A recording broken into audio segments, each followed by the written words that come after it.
So how humans interpret risk, and this is key to understand how humans behave.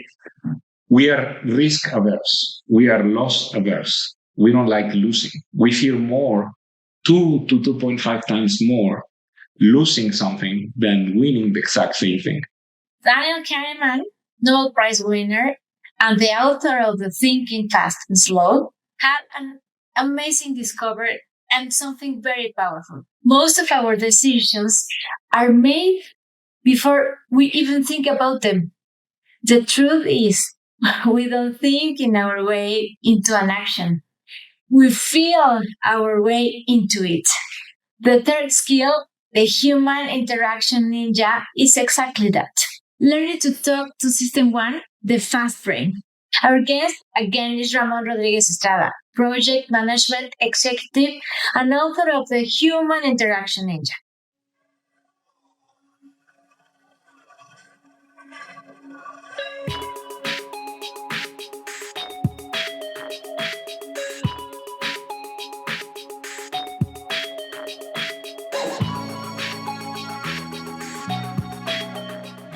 Welcome back, Ramon. It's a pleasure to have you here to talk about the third skill of your book.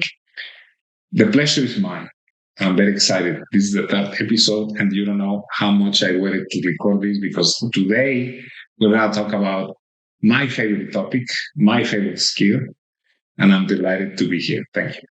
And also, it's a pleasure to have our guest back. Welcome, David. Welcome, Pedro. Thank you. Our pleasure and very exciting to talk about the communication to System 1. Thank you. Thank you to all of you. I appreciate the time, and also we need to learn. No, thank you. Okay, Ramon, let's talk about the difference between System 1 and System 2. But please talk about it like we are in a bar. Feel comfortable about it. Excellent.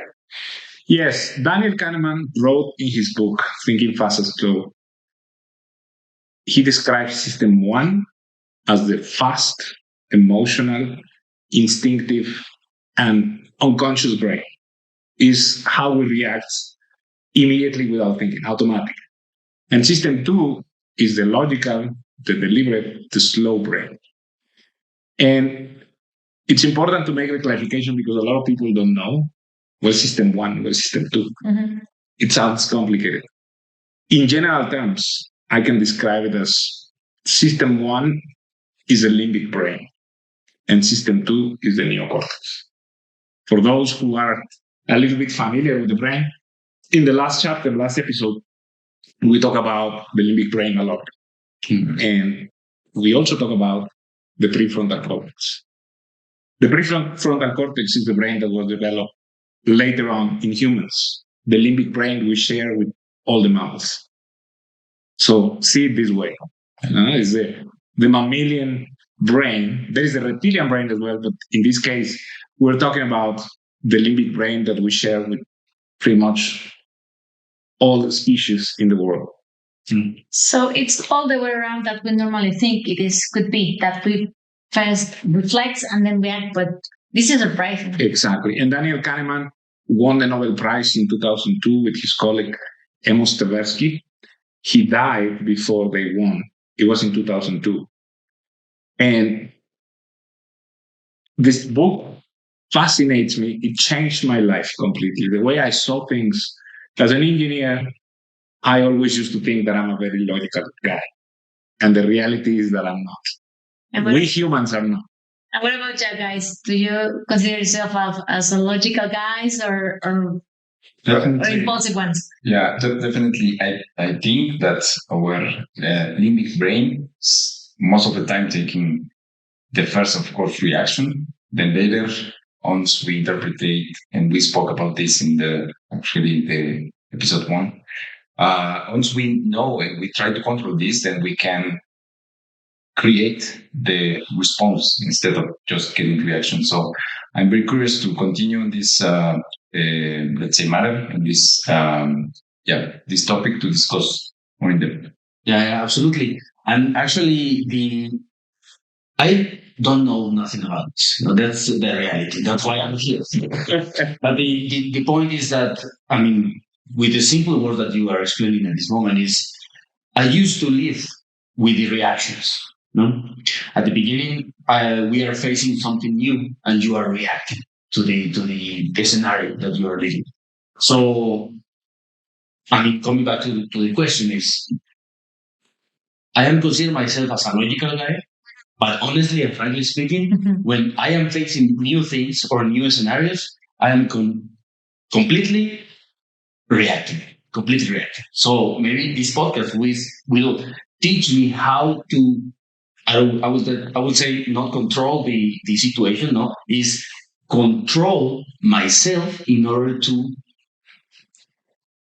be logical and give the answer as it should be given. Correct. Talking to System 1 is the name of the podcast. And it's important as an arsenal in the ninja because when you understand that people react from emotions, most of the time, even if they argue that they are logical or there is a reason behind, the truth is we are all filled with emotions and we justify our emotions with logic later on. This is absolutely true. As engineers, you know this very well. We used to think in algorithms, formulas, recipes, step by step processes. And the reality is the world around us is not like this. Sorry that I interrupt you. So, are you telling us that we justify our answers to justify our impulsive reaction? Correct. And this is why Daniel Kahneman won the Nobel Prize because he discovered something that is called the prospect theory. And the prospect theory is a scientific approach of describing how humans interpret risk. And this is key to understand how humans behave.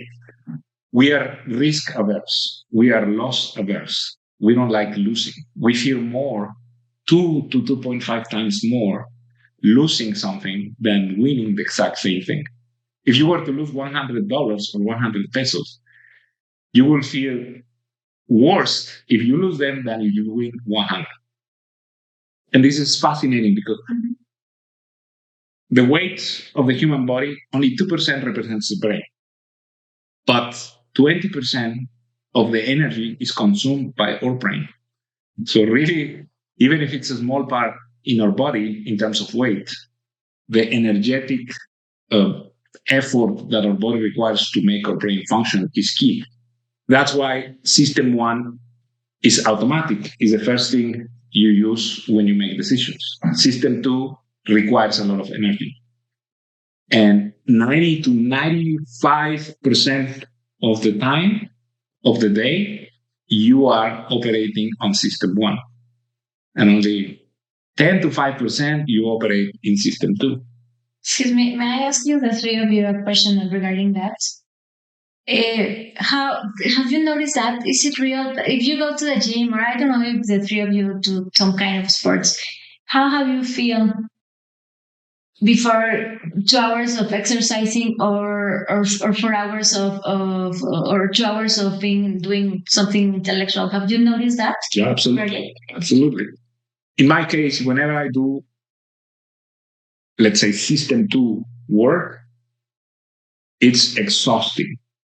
Thinking, but not only thinking in terms of ideas, but answering statistics problems or mathematical problems or anything that requires your full attention, full calculation, even the computer, whatever you use to exert this, let's say, type of energy when you make the calculations is completely exhausting. So System 2 requires a lot of energy. And that is not the physical work. I train every day, more or less 2 to 2.5 hours a day. And you feel?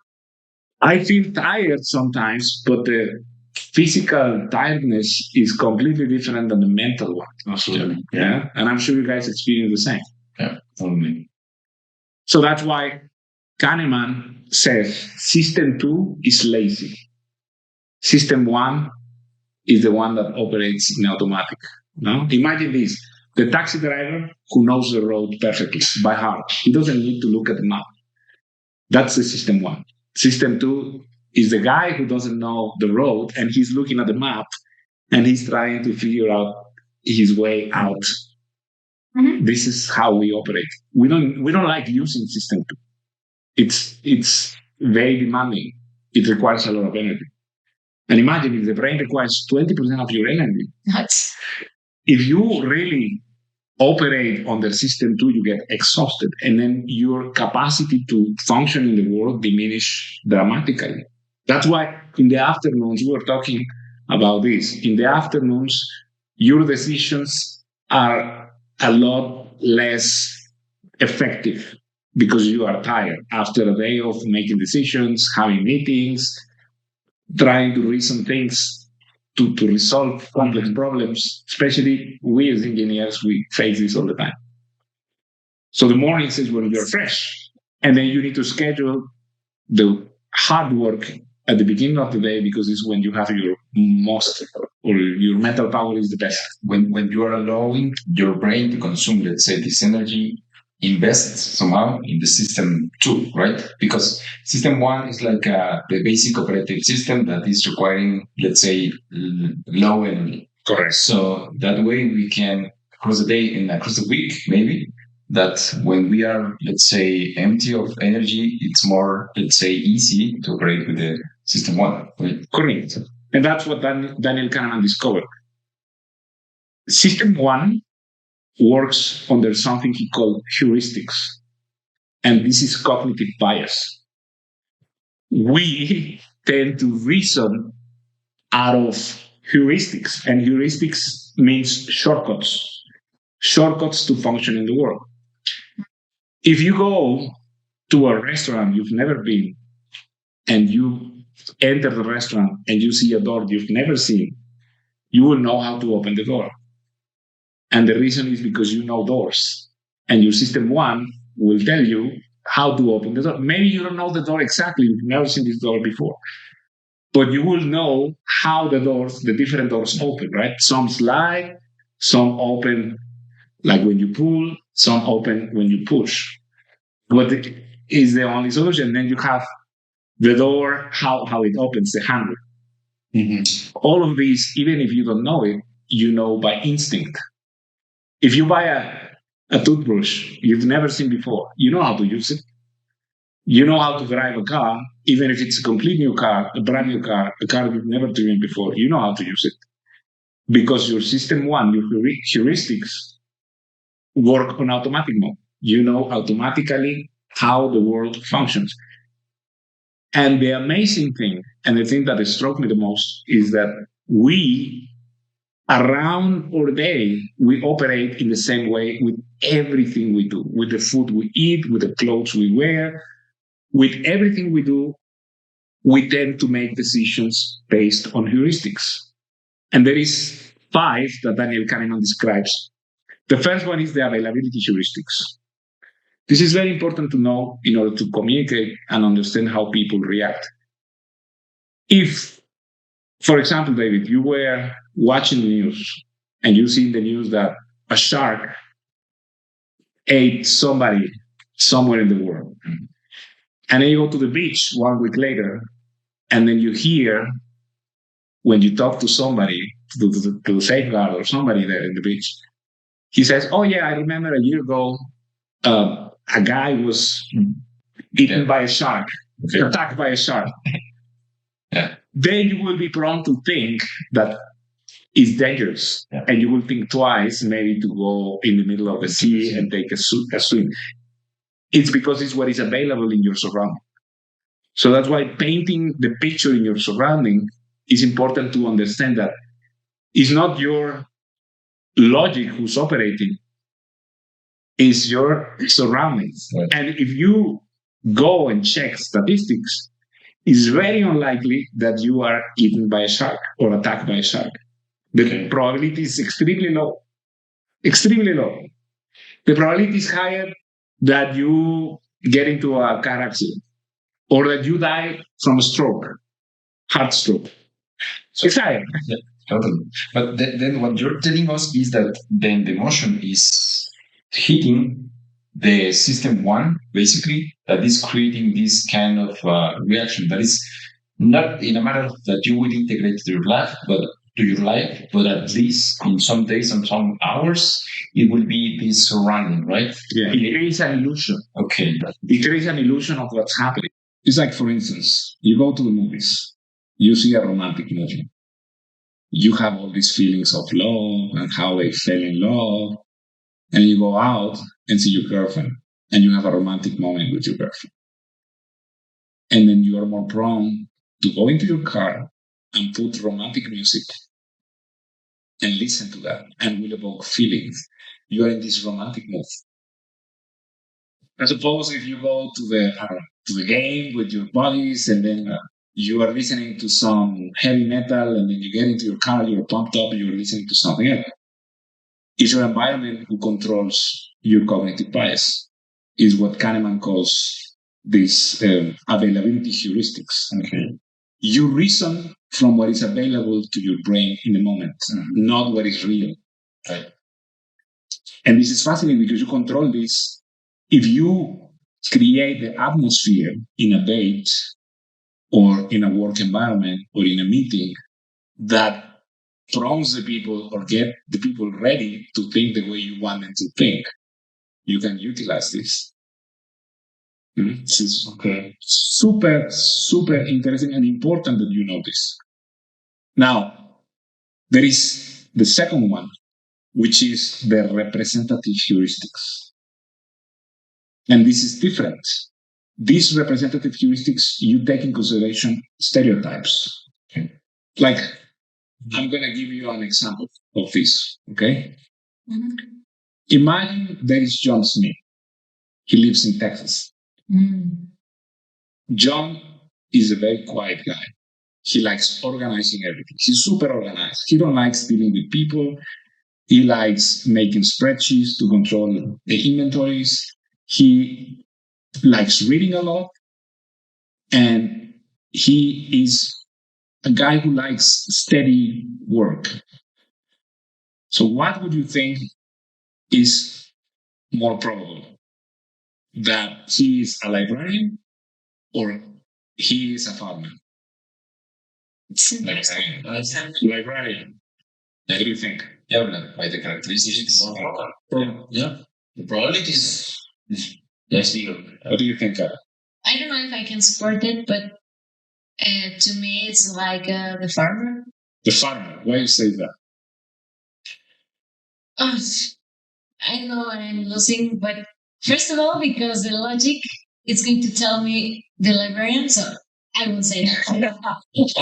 So you're responding to the, so that is a trick.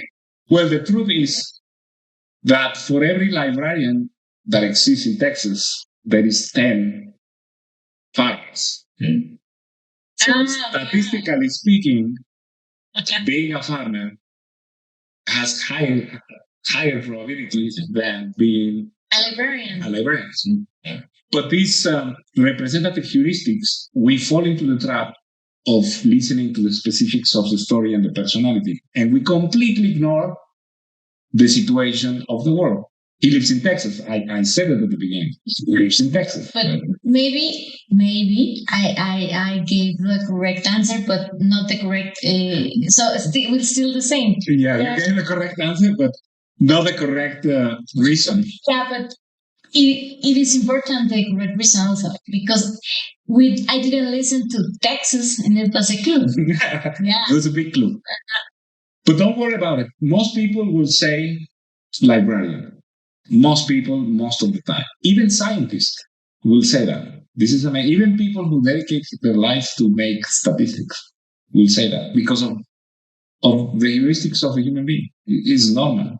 Then there is the anchoring heuristics. The anchoring means whenever you set a number or a value or a frame, the whole conversation will revolve about that in the terms of fairness. If I ask you, what is the value of your car? I want to buy your car. And you say, 200,000. 200,000. Then we can talk about it. Maybe I offer 180.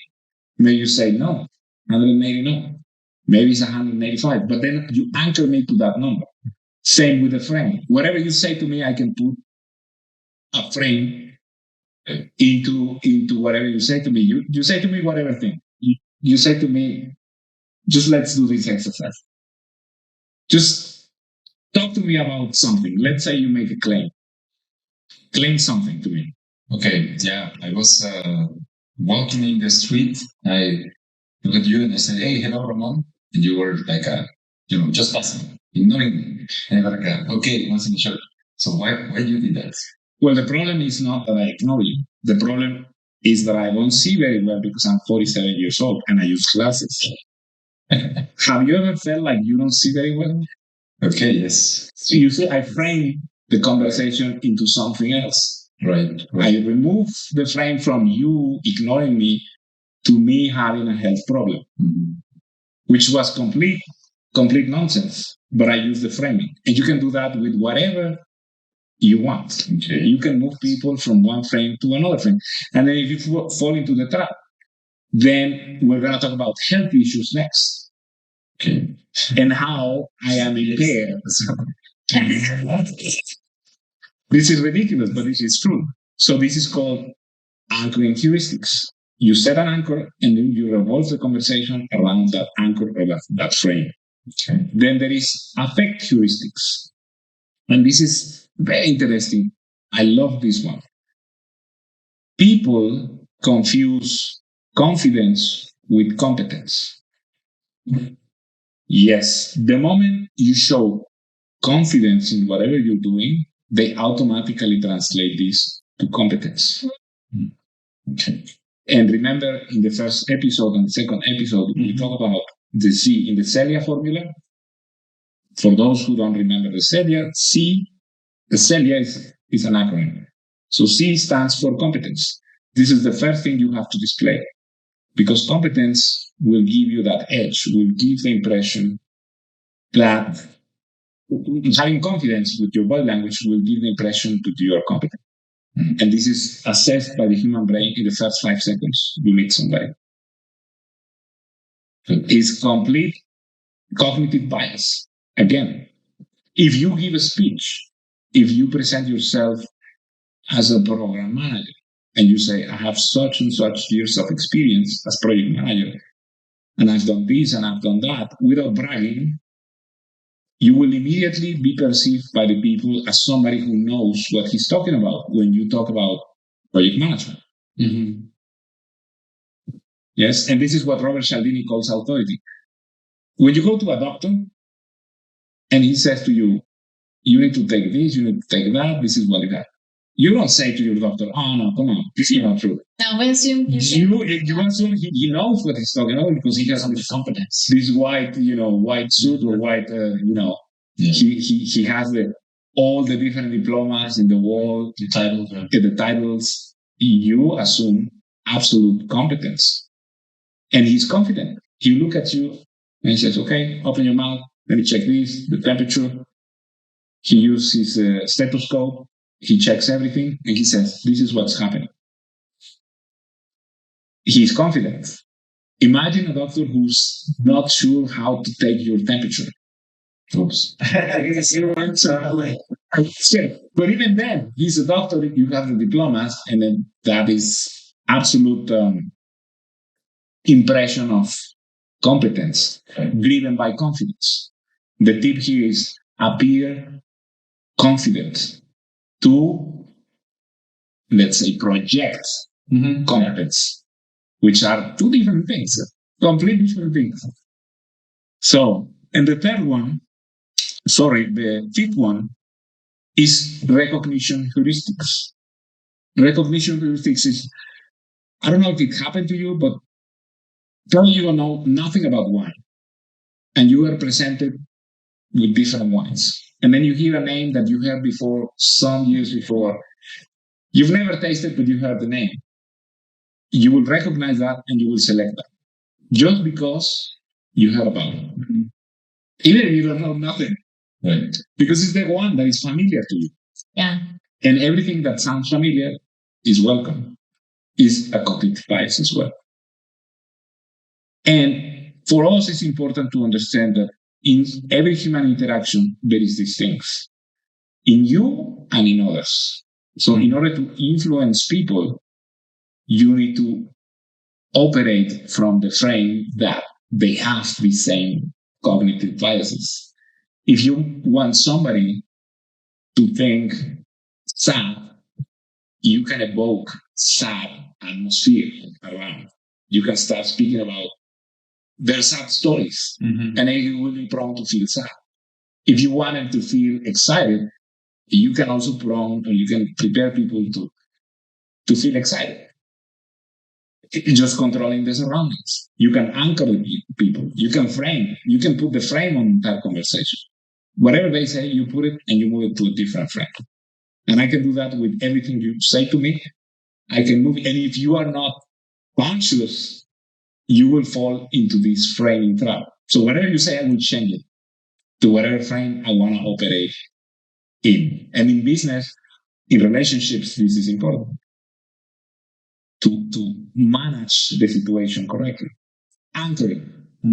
You can anchor the people with a price, with not only a price, but anything you want to do, you can frame it, you can anchor it. In dating, it's important, like I was saying just a few moments ago, instead of asking, oh, would you accept to go out with me tonight? No. You ask, what do you prefer, Italian, Mexican, or Argentinian food? Italian. Okay, excellent. Tomorrow, we're going to go to the best Italian restaurant you have ever seen in your life. Yeah, totally. I got the point. Yeah, there is no way to say no. I already framed, like, we are going to go out, and I'm also already making a display of competence with confidence. Right. But And also, I didn't feel manipulated. You didn't feel manipulated. No, it felt natural. Natural, yeah. Natural. I didn't ask. I just assumed that we were going out. And assuming we were going out gives you two things. One, illusion of confidence. Second, you fall into my frame. Because I asked you a normal question, right? What do you prefer, Italian, Argentinian? I didn't buy you out. I didn't ask for it. I just said that. It's very neutral and... Exactly. And then you probably realize, okay, but tomorrow I can't do it tomorrow. Okay, let's do it on Wednesday. You know, the question is not if we are going out. The question is when and where. It changes. It changes the frame. So, Ramon, we were discussing several concepts, no? So, just for our audience, but our audience, they should want to be a ninja in the human interaction, no? In the way to that, we need to learn, and if it's possible, please support us with a summarize of the 5 heuristics that you discussed. I mean, a couple of minutes before, no? But in a simple words, just to let them remember. At the beginning, learn and remember. Okay. First, let's redefine or reinforce the concept of heuristics. Heuristics is a shortcut that we humans use to interpret the situations. It's not logical. It's coming from the system 1. And the first one is availability heuristics. Remember that means you will think, or you will be prone to think in terms of your environment.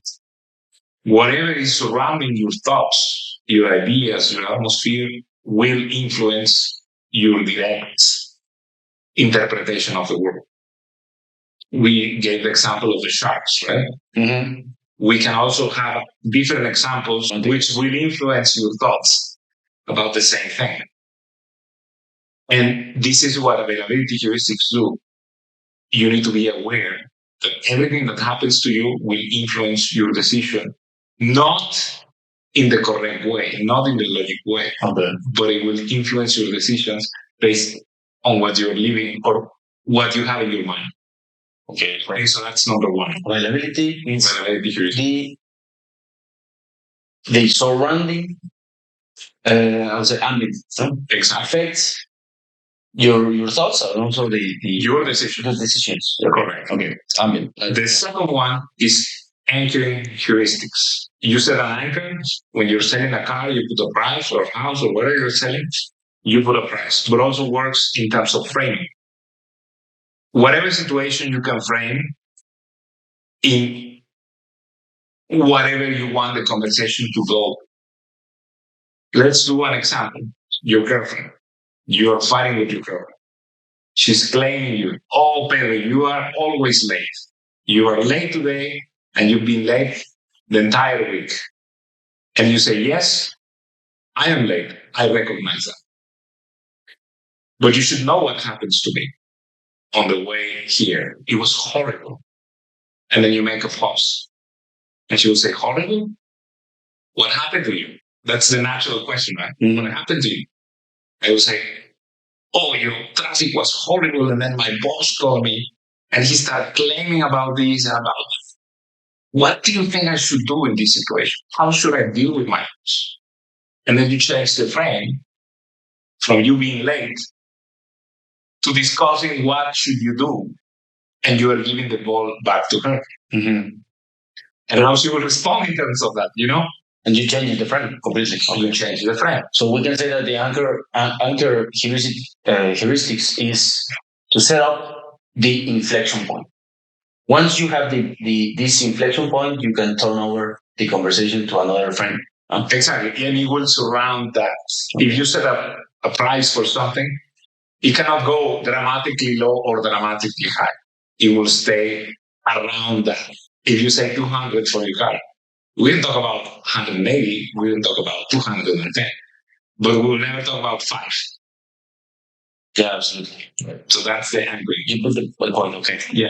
Sorry for interruption. So we can say that this is very smart in order to break the conflict, not to engage because sometimes we are very reactive to a discussion instead of having emotional intelligence. We argue and then exactly. Stop. Is to pull the person away from conflict. You should use this in these situations. Not to manipulate people, because we are prone to think, okay, this is manipulation. It can be, but remember last time we talked about the word intention. If your intention is to manipulate, to deceive the people or the person to your own advantage, and only to your own advantage, then I believe this is lack of character and this is wrong.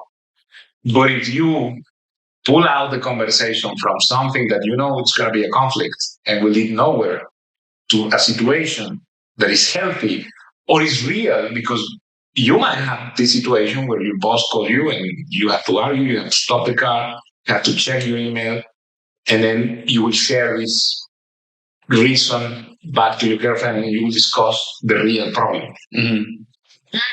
Smart. Okay. Second one. Yes. The third one is called representative heuristics.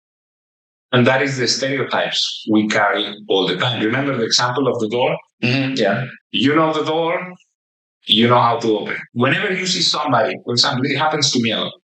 When I see somebody with tattoos, I am prone to think, or normally I tend to think these people is uneducated, which is a mistake.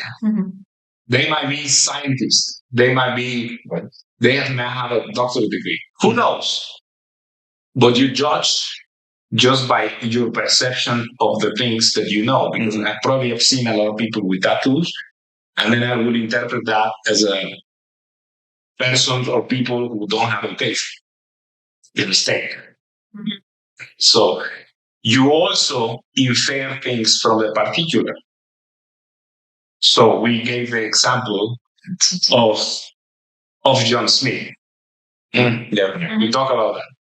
So we believe he will be a librarian because his character and the traits, the personal traits, talk about that specific situation. It will make you think that he is likely to be a librarian. You ignore completely the other signs, the statistics, everything, the real, let's say, numbers and the real facts.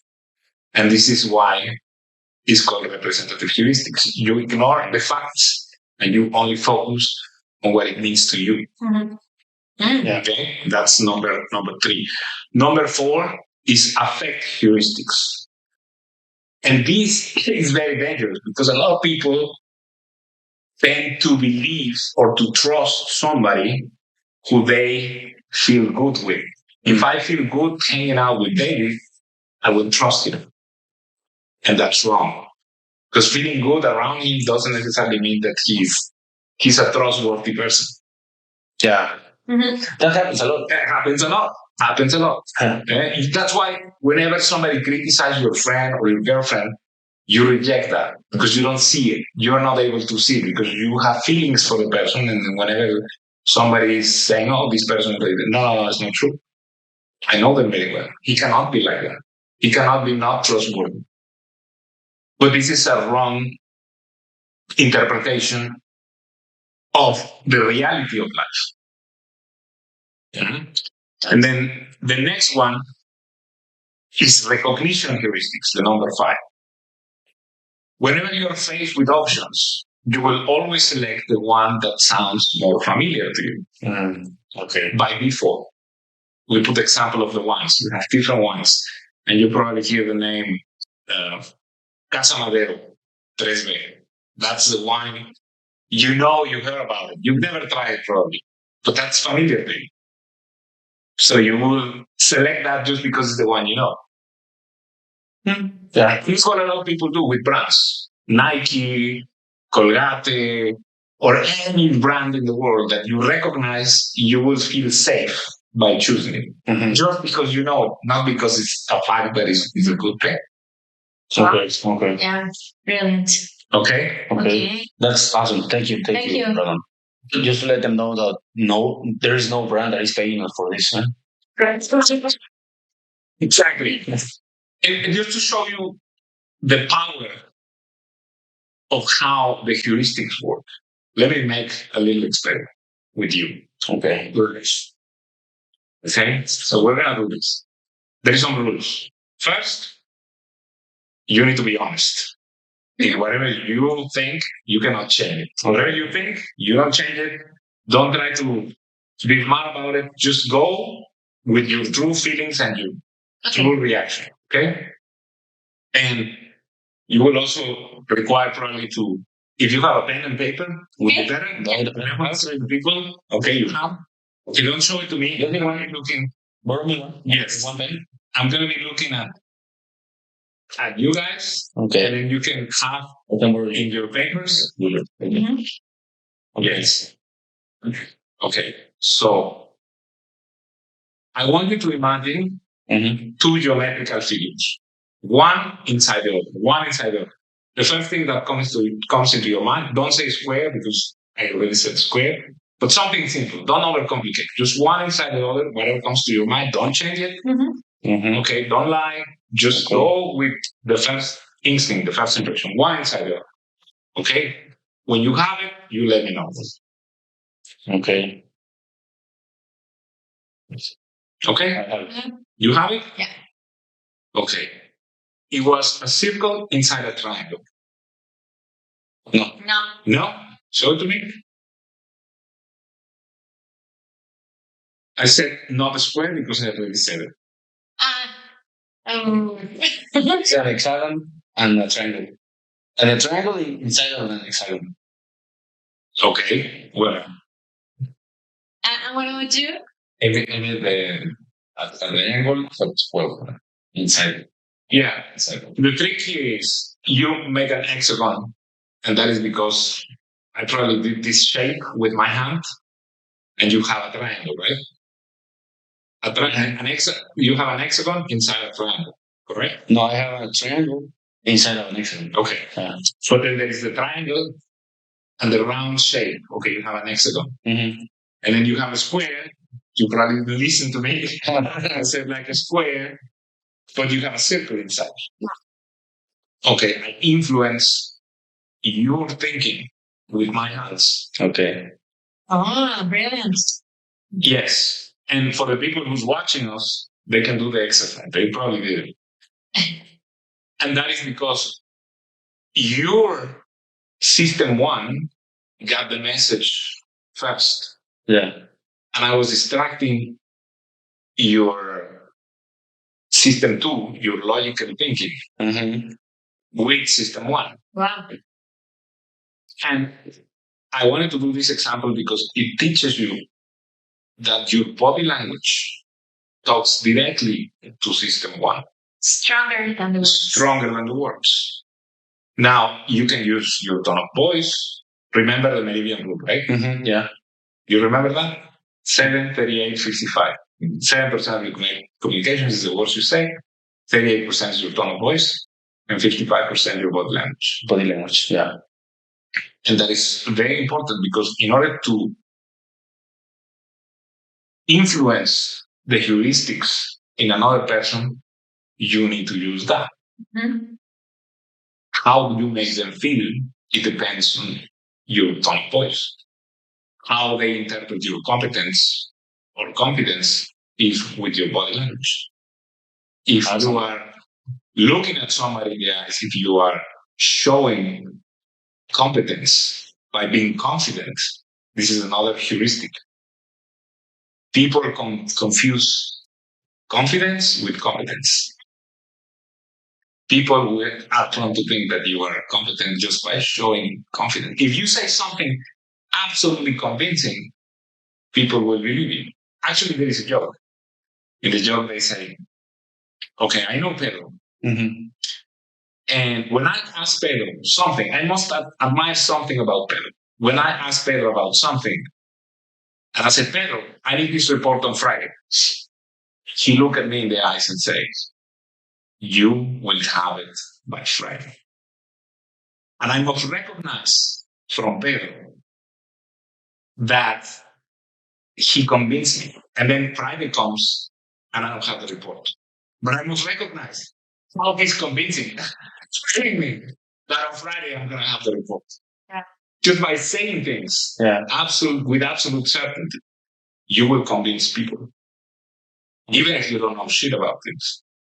It's just the way you express yourself. So that's why this joke, it's like, must admire from Pedro. Friday comes, I don't have the report.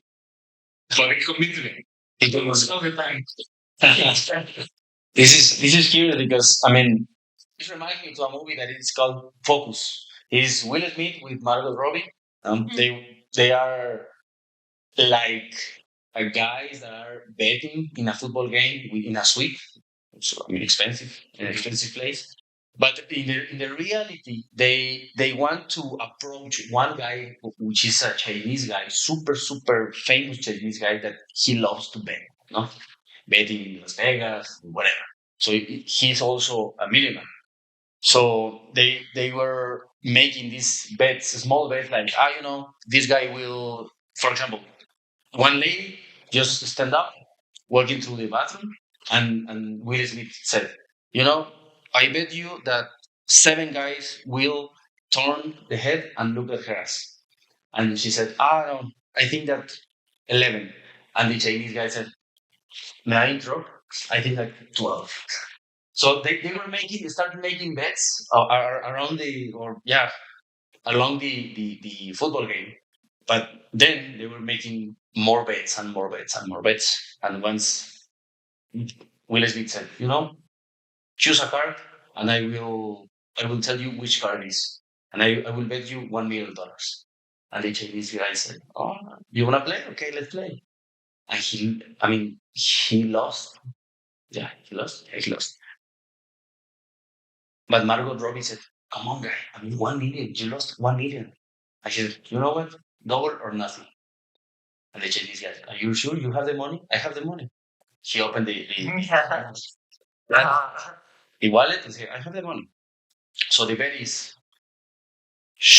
Margot Robbie, she will choose one guy in the football game, inside of the football game or she will, no, sorry, apologies. It was you, Chinese guy, you will choose one guy from the football game and she will tell you which guy it is.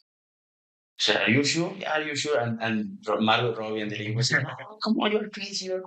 But the real thing is that since one night before, these guys were making these triggers to him.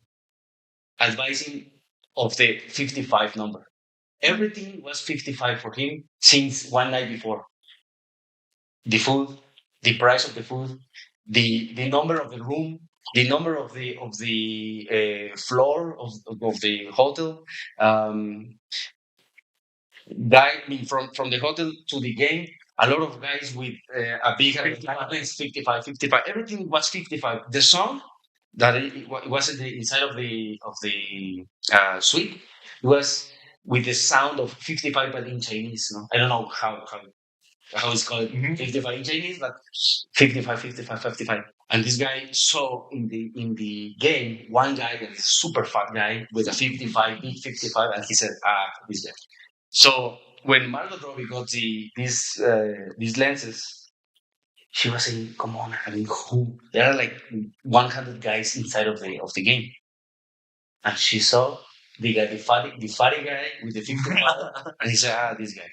So she said 55, and the Chinese guy said, "This is hilarious. You got it. 55, they won $2 million."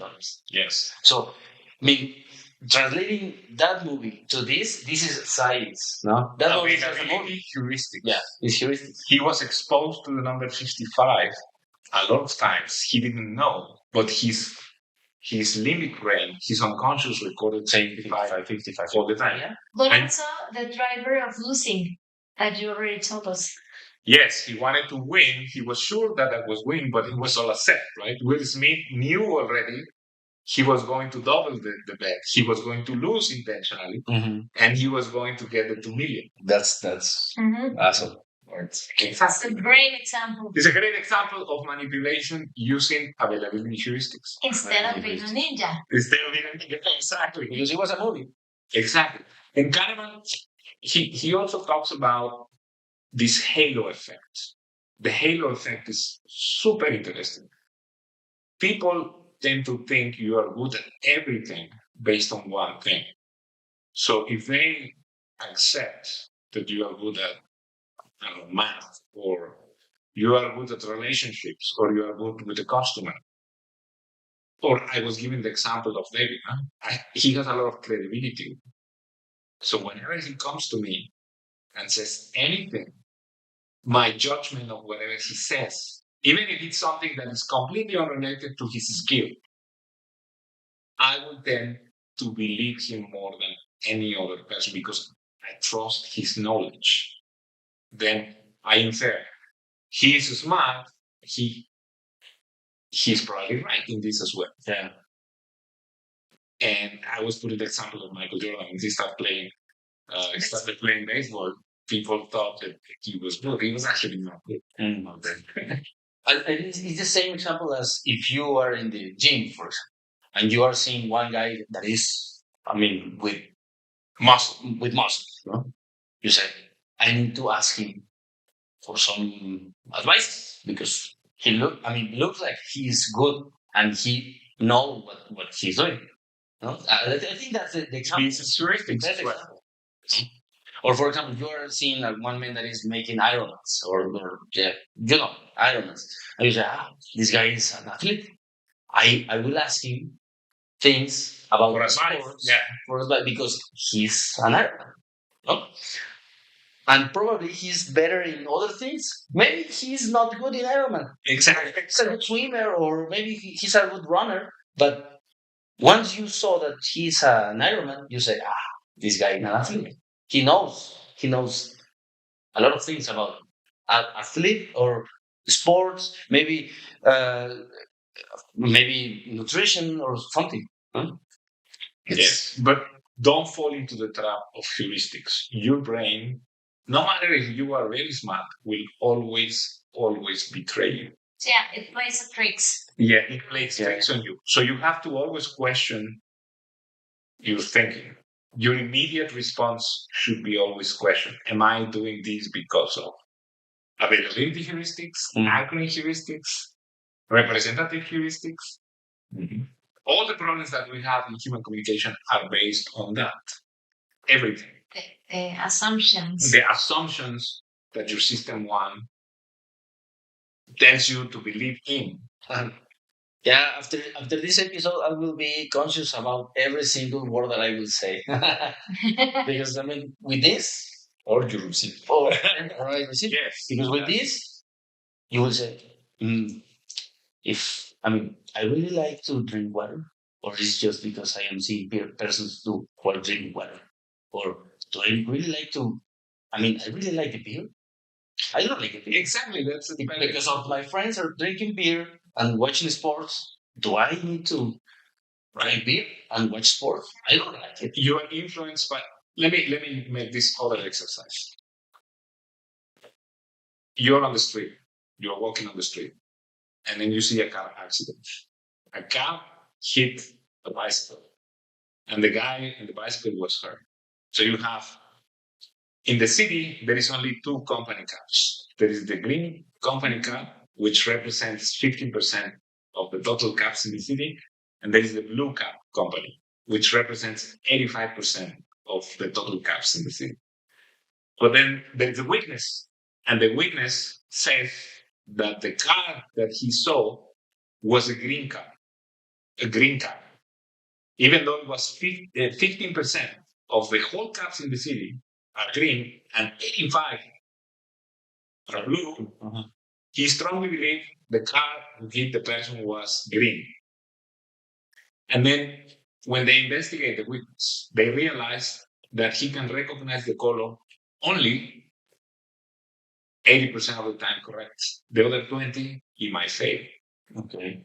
What would you believe that the car that hit the bicycle was a green car or a blue car? Well, my first response is green card, no? Why? Because it's my system one talking. Oh, well, I mean, yes, Sure. if he's saying that it's green, well, I would say green. You do not saw it. And you should not feel bad because 99.9% of people will answer the same. It was a green car. But with your statistics, it's going to be blue. Exactly.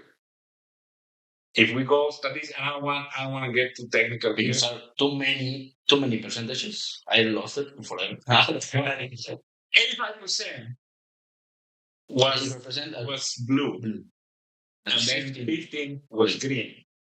So 85% of blue multiplied by 20% of the mistakes that the witness can make equals 17%.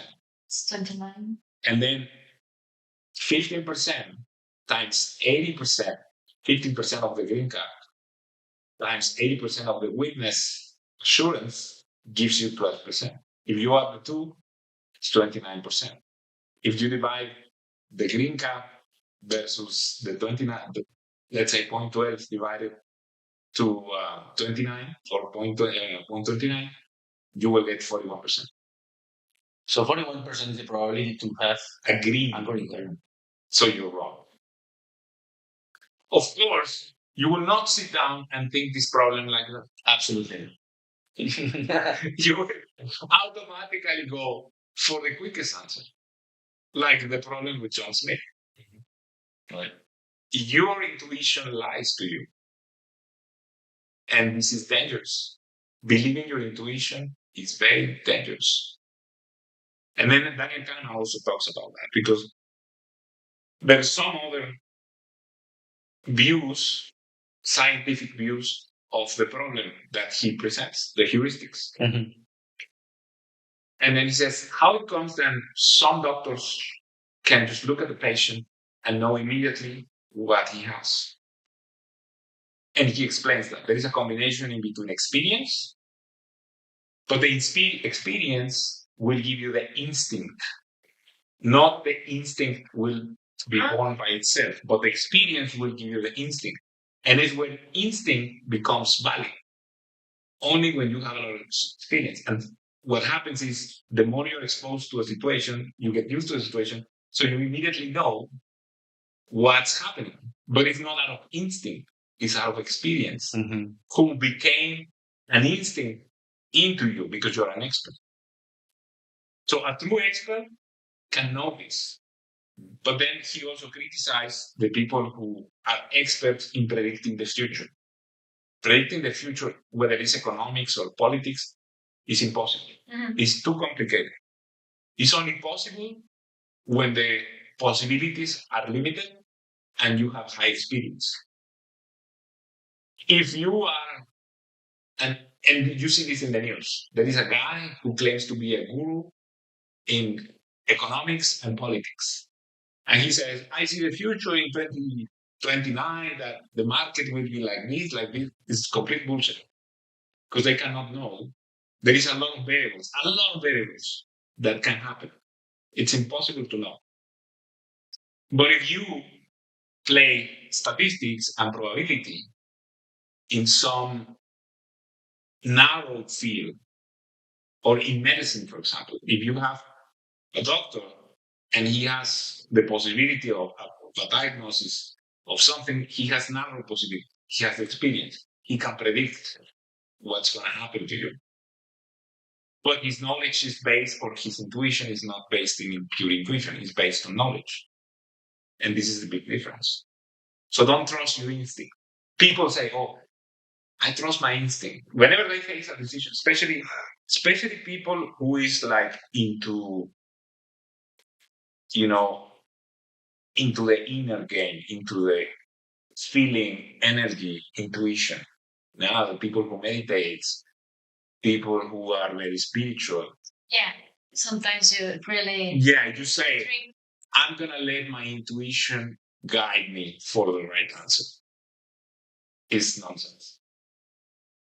It's nonsense. Right? And people who are listening, they might not like that.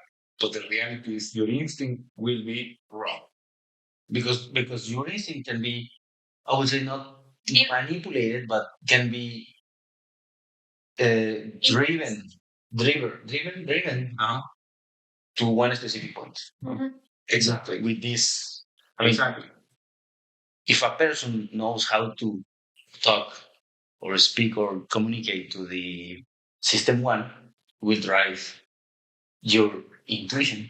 Exactly. It's what these fortune tellers do, When you go to get the cards, the tarot or these people who have they can see your future, they do this. They play with your heuristics. They ask you, oh, you're thinking about a person. I see a beard guy in my crystal ball. Yeah, and they look into your reaction. And you say, yes, my uncle was like that. And then they get information. And they ask you more questions, but they see your reaction. They see your feet. They see how you react. They see how you. And if they say something wrong and you're like, they change and they adapt. And that let you think that you are. Then you say, how do they know? It's complete bullshit. They are tricking you into believing that they are living the future, but they are not. They are not. They are playing you with your heuristics and your body language and everything. Okay. That's cool. So just a question. I mean, regarding our previous episode, and we are accommodating all of these techniques, to one of the simple formula.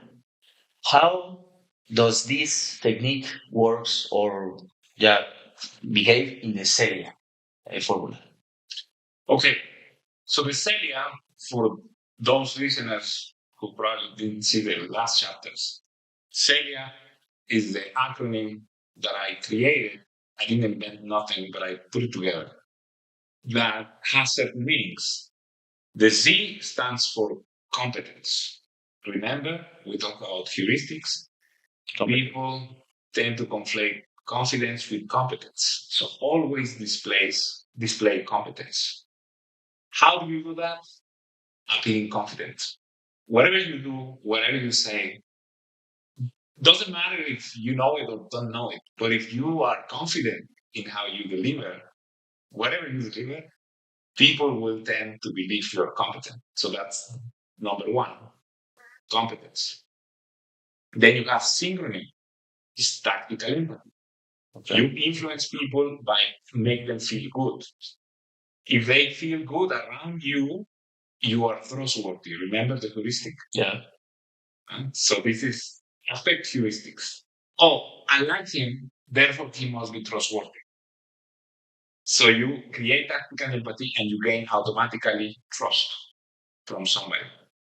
So that's number 2. So we have the synchrony, the competence, the synchrony. Then you have the emotional resonance.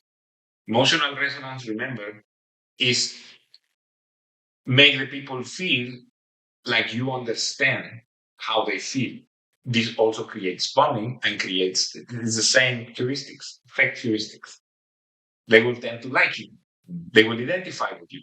And the more they like you, the more they will trust you. So that's the E. Then the L, the language. Remember the trick of the circle and triangle? You use your body language. You use your body language to display confidence that translates into competence, and you use your body language also to create a frame in the person. If they perceive you are sure about yourself, you will influence it. You get the other heuristics activated. Remember?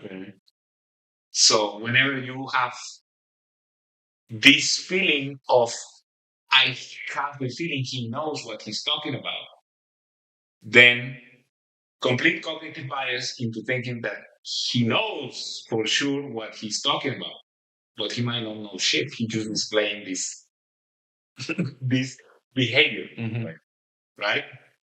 So that's the language, and then the E, the influence triggers. The more you show competence, the more you will have authority. Chardini call it authority. You go to the doctor, you will never say to the doctor, "Oh, I don't believe you." No? He has all these diplomas in the wall. He's dressed and he talks like he knows what he's talking. Even when he's talking, it happened to me when I was a child. When he's talking to you, you just feel automatically good because you are in the good hands. So you start feeling cured. Yes. Just like being there, right? Yes. It's your mind creating all these stories that are not true. So that's the influence triggers, and then the alignment. Alignment, we said, you need to be aligned with everything you say, how you behave, how you deliver, how you look at people in the eyes. Everything counts. So the Celia activates the heuristics in people. All the heuristics. Availability heuristics, the counting heuristics, even when you say something, you put a frame, right? Okay. I was a teacher for a while in the school, and everything I said, the kids took it like it was a golden rule because I was the teacher. If I said, "Oh, we need to do this," or you need to behave well to be successful in it. Oh, I need to behave well. I was anchoring them just by the mere fact that they believe in what I was in my authority. Yeah. If the doctor tells you eat your vegetables, or don't eat meat because it's bad, you will believe him more than if somebody else tells you don't eat meat because it's bad for you. Okay? Yeah. So, but let me give the audience the 10 tools, practical tools for anybody to use immediately that activate the heuristics, make you influence people, make you be successful in every human interaction. The number 1 is start with emotional language. In everything you say, put emotions. Don't be a robot. You can say, I feel like this. I sense this. I perceive this. It's a language that evokes emotion, talks with emotion. So always start with emotion. Instead of saying just numbers, talk with emotions. The second one is to speak in pictures and stories. Yeah. If you have a problem, for instance, and you say, well, this situation feels like a pebble in my shoe. It feels uncomfortable, but I need to take it because I don't have time now to remove it. So I will let it bother me for a while. And then you use an analogy or some story And in my mind is in your mind, you Yeah, imagine the something pedal in your shoe, you Yeah. imagine the pain. It's, okay, I understand. I relate. I can understand that. I can understand. Also, keep the thing simple. If I explain the heuristics in a very scientific way, you will probably not understand it. But if I put examples, like Cobb or like John Smith, you will understand immediately because those are stories. And stories will always make the message is absolutely clear and absolutely easy for people to engage. And you said the other time, right? Your father was a teacher, Yeah. and he used to tell stories to teach story. He used to use stories so people relate. Yeah, instead of one presentation saying, in 90s, 50, there was a man who now. There is, hey, once upon a time, there was a situation in Mexico in 1910, more or less 1905, that the people was completely pissed about the government from Spain, not Spain government or the kingdom, Spain kingdom. But there was a guy. He's called Miguel Hidalgo. He was how do you say A priest. a priest. So well, I mean the topic. I will not say the story because I don't know it at all. No, but the topic is the students learn more with a story than with the presentation with the facts. Even you are showing real facts and use simple facts like in 1910 it happened this. No, it's better to say I mean this kind of stories. Yes, It's better. creates dopamine. Also, norepinephrine. For learning, you need to be active. You need to be alert. Yeah. And norepinephrine is the hormone of alertness. So whenever you're boring or you're just throwing numbers or facts, people don't attach to facts. But if you tell story and you put even these expectations, like I used to tell my kids stories, and whenever I was like in the middle of a story, I reached high points. Like, the princess was looking at the knight in the eyes, and then he said something. Guess what he said? Oh, I don't know. What did he say? Well, I'll tell you tomorrow. Now it's time to go to bed.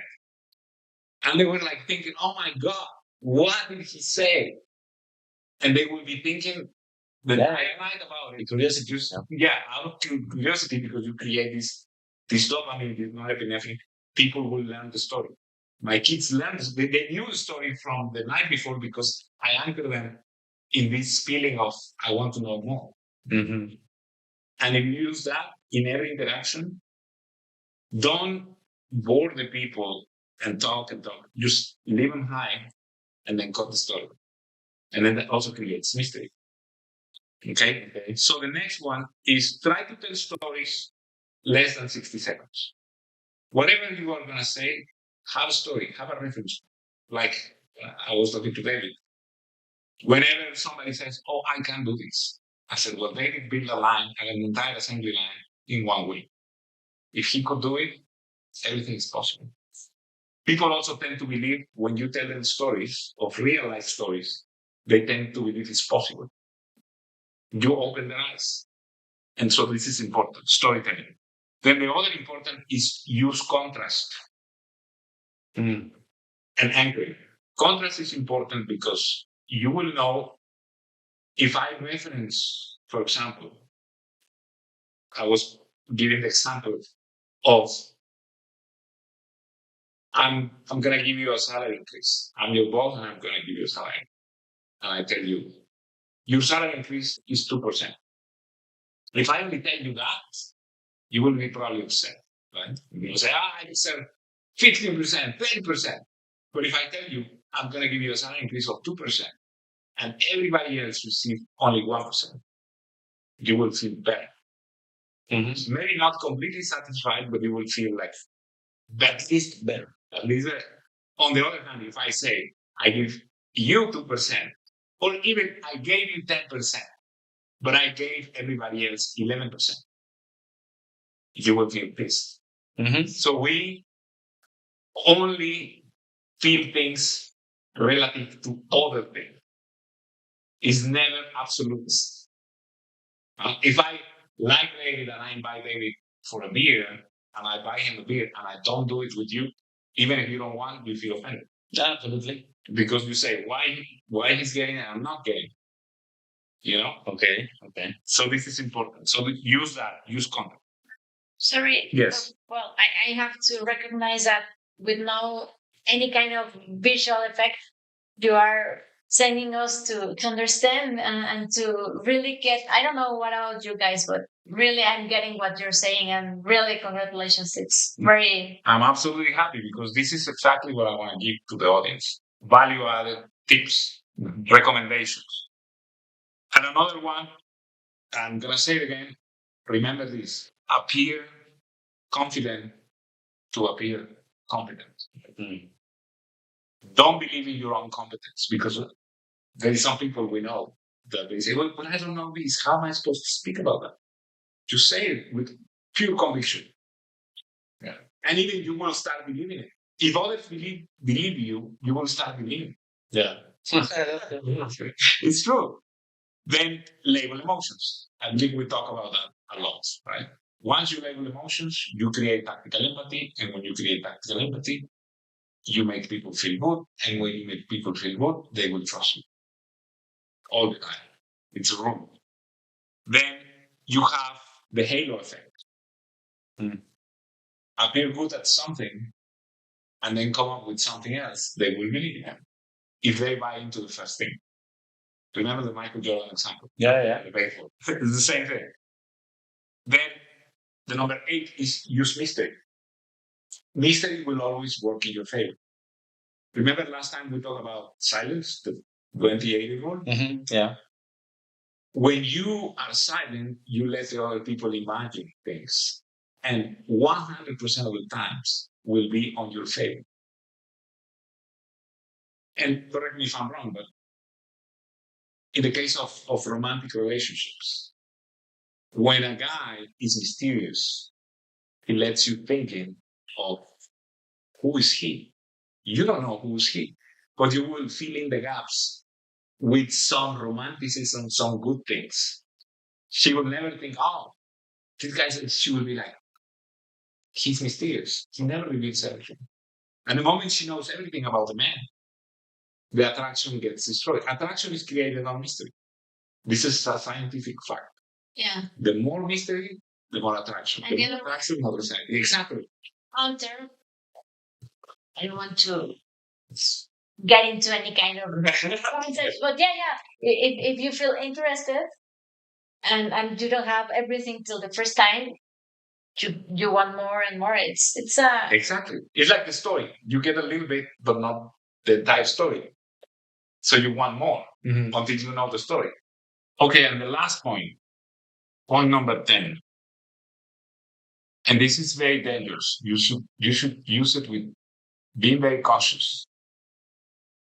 Whenever you communicate, you have to paint the story with logic on the surface, okay, but fill it with emotion. And a lot of marketing companies do that. Let me tell you a story. Imagine there is a fish, and the fish name is Juan. And the fish was caught by a child, a little kid, 8-year-old kid. And he has leukemia. He's gonna die. The kid. But then the story is that the fish helped him to overcome his sadness and his situation. And the fish gave him hope, kept him kind of alive. And he was in love with the fish. So everybody knows the story in the hospital about the fish, Juan, who saved his kid. And then after you hear the story, I'm going to ask you to donate $1 per week to maintain the pets in the hospitals. It will be $52 a year. $52 is nothing You can buy beer with $52,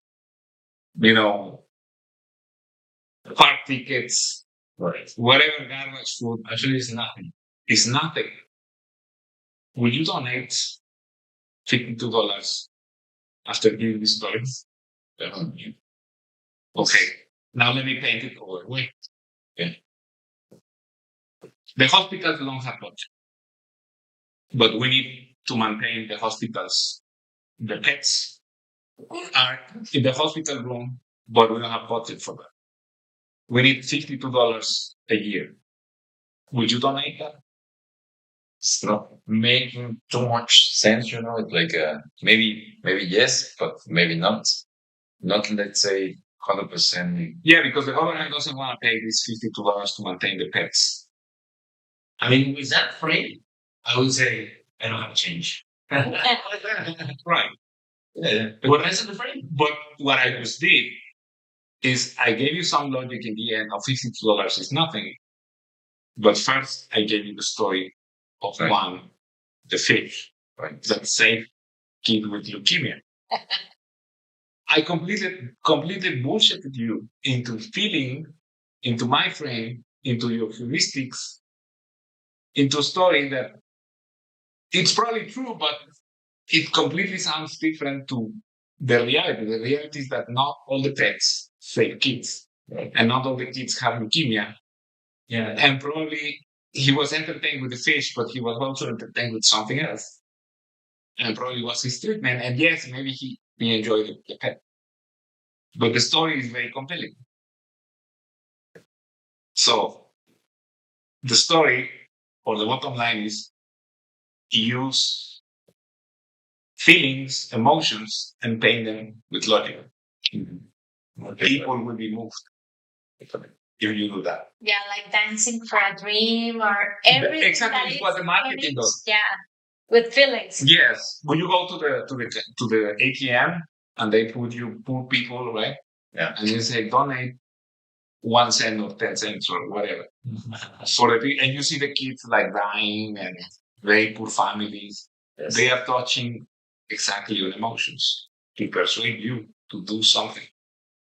You don't see the picture as it is. You see the picture that they want you to see. You want to see. You can do the same. Exactly the same every time. So those are the 10 different tools. Fantastic. But Fantastic. that's why your book is known as a ninja, because you use ethics instead of manipulating. Yes, again, it's intention what matters. And you have to be cautious, first of all, not to be persuaded by these heuristics. This is the number one. You as a ninja should think and say, okay, this is happening to me because I am here surrounding about these feelings, but I'm not thinking straight. I'm being influenced by my own emotions. And now you know it. You can, let's say, not fall into this trap. And on the other hand, you can use it with people for their own gain, their own benefit. With your kids, with your family, with your girlfriend. If your girlfriend wants to start an argument, you use framing, reframing. If you want to influence somebody to quit drinking or quit drugs, you can do it with heuristics. You can help people. It all depends on the intention. Yeah, that's why there is an art and another, it's, I don't know the exact word, but it's a concept, a way of living. Yes. Yes. It's ethics and intentions behind. So finally, science seems like human. No? Exactly. With this thing, this thing, 10, I would say, tools. Now I can understand it better and I can apply it better. Yes. Immediately. Today. Yeah. So to conclude, the system one is a silent driver of our lives. Correct. But if we create consciousness of it, we can make great things and maybe we cannot change the world, but we can change our own world, which is what matters in this. Yeah. Really? Beautiful. Beautiful. Thank you very much for your time, for all your reflections, and for your knowledge. Really very grateful and appreciate it a lot. I can't wait for the next episode. Thanks. Yeah, Thank you you will very enjoy it much. as well. And Thank you. thank you very guys. much. Thank you. Thank you, Roman. Thank Thank you. you, Karen. System 1 is a silent driver of our lives. It chooses before the logic, loves before reason, and trusts before proof. The ninja doesn't fight that. He learns to dance with it. Episode 1 thought about emotional control. Episode 2 thought about observation. And this episode thought about the language of instinct. And the next one is going to be awesome, and it's about transmutation that turns the emotion into reason. Until then, speak less to the mind, more to the feeling, because the fast brain always decides first. Thank you very much. Till the next time.